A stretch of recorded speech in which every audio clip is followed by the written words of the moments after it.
البيت اللي هنتفرج عليه النهارده محتاج يتلبس له ماسك، فخليك متابع معايا عشان تعرف انا ليه بلبس الماسك ده جوه البيت ده.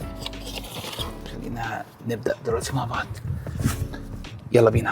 احنا النهارده موجودين في اناهايم هيلز، والبيت اللي هفرجك عليه النهارده هو مش لاي حد، ده بس للناس اللي كانت بتدور على فرصه انها تستثمر في اورنج كاونتي وما كانتش لاقيه الفرصه المناسبه. المبنى ده على مساحه 1366 سكوير فيت، 3 اوض نوم وحمامين، لكن مش هو ده المهم. المهم ان الارض دي بمسطح ما يقارب 16,000 سكوير فيت، يعني تقريبا تلت ايكر. كمية الفرص والأفكار اللي ممكن تتعامل في الأرض دي كبيرة جدا. يلا بينا.